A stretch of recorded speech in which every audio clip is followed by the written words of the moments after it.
Inventory Costing Methods by Anna Sindoni. To determine the cost of inventory sold, companies use one of the four following inventory costing methods. 1. Specific identification. 2. First in, first out. 3. Last in, first out. 4. Moving average. Today we're focusing on first in, first out method. The first in, first out method, also known as FIFO, calculates the cost of goods sold based on the assumption that the first unit available for sale is the first unit sold. In other words, that the inventory sold in the order that it was purchased.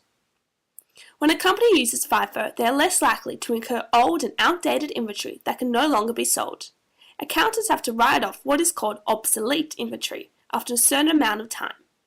The FIFO method assists businesses to sell the older stock before they are deemed obsolete. Additionally, due to the fluctuation and constant change in the economy, there is a risk that inflation will occur and the cost of production will increase over time. FIFO can help to reduce the inflation impact felt by the company as the oldest inventory items are used first. For example, this method is regularly seen in grocery stores. Milk is purchased at regular intervals to stock its shelves and ensure it is kept fresh. As customers purchase milk, the stocker pushes the oldest milk to the front and replaces it with new milk behind. Thus, the milk with the newest expiry date will be purchased first, and the milk with the later expiry date will be sold after. Meet Kate. She is an owner of a cake store. Kate uses FIFO method to calculate the cost of goods sold. On September 10, Kate sold 65 cakes.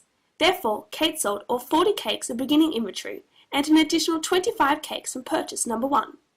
The total cost of these 65 cakes was $805. On September 30, Kate sold an additional 50 cakes. Kate sells the remaining 35 cakes from purchase number 1 and 15 cakes from purchase number 2. The total of these 50 units are $665. Therefore, we can now calculate the cost of goods sold for September. The sale of 65 cakes on September 10 plus the sale of 50 cakes on September 30 is $805 plus $665, equaling $1,407. Kate has remaining 60 cakes of inventory left over, which is a total of $885, which is shown in the bottom right-hand corner. Thank you for watching, and I hope you enjoyed. Created using Powtoon.